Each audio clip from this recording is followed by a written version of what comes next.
All right, so like I said, we're gonna start off with the trailers for Rogue One and for Logan. So, what do you guys think? Well, I want to start with Logan. I actually, I'm kind of optimistic about it. If you watch it, it looks like they shot it really well. It doesn't look kind of over the top ridiculous that the other X-Men movies have been. Especially the last Oh, two Wolverine movies. Yeah, the last couple. yeah, or even Apocalypse, which was just a joke. That was just whatever that was. It was unfortunate that Apocalypse was so disappointing. It's funny you guys are talking about Apocalypse because I actually rewatched it on Friday night. Oh, why would you do that to yourself? So, because I've been listening to a bunch of other podcasts that just happen to be talking about it because that's how far behind I am on those particular podcasts. And they were saying, it's like there's a lot of really great X-Men moments, but it's just otherwise a narrative mess. Yes. And I can agree with that sentiment.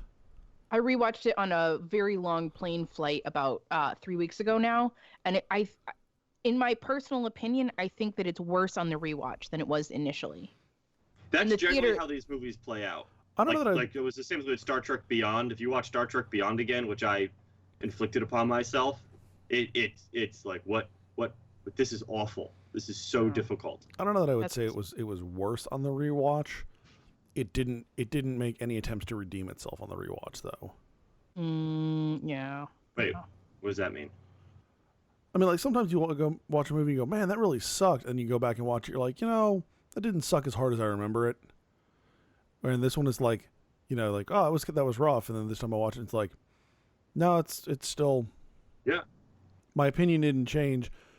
I mean, like I was trying to look at it from a different perspective, and I think that perspective is valid, but it certainly didn't improve the film any.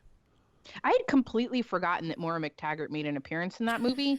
Yeah. And then I watched it again and I was like, oh wait, yeah, she was in this. Oh man. Yeah. That's too bad. Anyway, yeah, I really liked Logan. It sort of, well, and again, it's just the trailer, but it felt a little bit more like some of the earlier, which I really liked the early X-Men movies. I mean, of course, I didn't have anything to compare them to.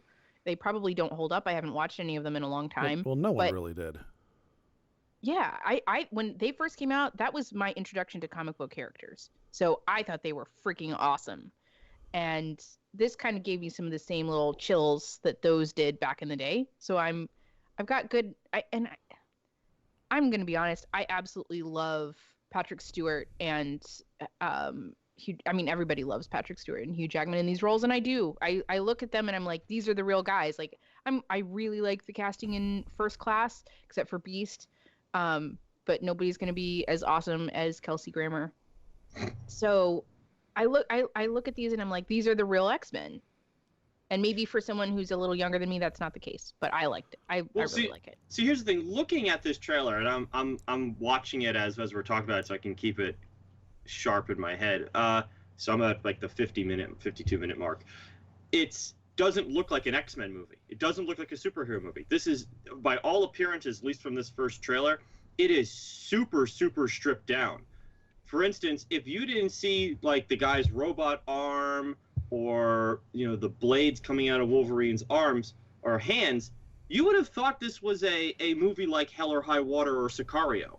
This doesn't look like an X-Men film. It has this really stripped down type look to it, and if anything, it appears to be more focused on like the characters and their relationships, at least again from this trailer. So you've got like Logan and Professor X, and here they are. This is them kind of at the end of their ropes, and then you've got this girl. I mean, it's that typical like old guy adopts a young girl to keep his life together type storyline that we've seen every now and again. X-Men edition. Right, yeah, something like that, right? You've got that kind of story. What's the one that Jeff Bridges did a few years ago? He was like a country music store and he had a young girl with him. Oh. Or you know what I'm talking about. Yeah. This plot's been around, right? That's what I'm saying. That's what this plot is. Does not look like an X-Men film. Doesn't look like the over-the-top silliness of a Bryan Singer movie or kind of the almost cartoonish look that a Marvel movie has. This is like a Fox movie that seems to be a little more grounded. And of course, let's talk about they used Johnny Cash's cover of the Radiohead song "Hurt," No, which just Nine leads Inch Nails. 9 Inch Nails. That's right, and just leads me to believe that Hugh Jackman's gonna die in this. Like, if you hear "Hurt," someone's dying. Someone important is gonna die.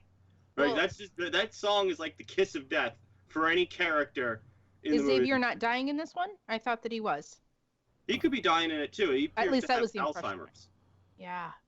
Can you Right. imagine? Okay, so this concept, this concept to me sort of hit me straight on. Think about the world's most powerful psychic. We'll throw out Jean Grey for now. With Alzheimer's, with dementia. I've got grandparents on both sides with that. That's a crazy idea, a crazy thought. Someone with psychic powers that also has Alzheimer's, like, okay, that's very realistic. That's a thing that could happen. Wow, holy crap. Plus, I mean, Professor X has been knocked on the head how many times at this point?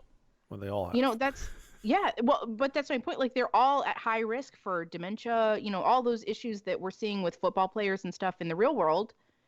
That's really cool. And I love that they're bringing these real world. What happens Except when people you've with been around? with higher intellect than football players. Yeah, right.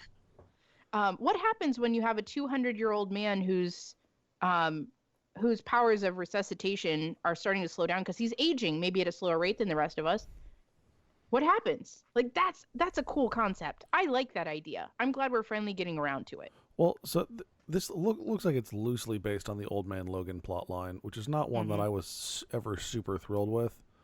I've commented with some friends on this one, and I actually need to go back and reread it, because at least when it was coming out in issues, it was just, I stopped caring. Like, it was moving at such a pace that it was like, I don't remember what happened, and I don't care what happened, so I dropped it. But I'll say this. We'll see what happens.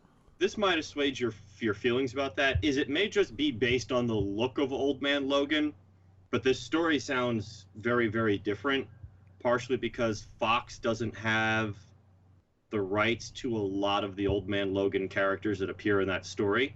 No, I know. So really what it appears is that they're going with an original story that just kind of takes the look of Old Man Logan and makes it into a movie, which I'm actually more okay with. I'd like to see them not adapt a story from the comics and really do something truly original. I don't know that they're just going for the aesthetic.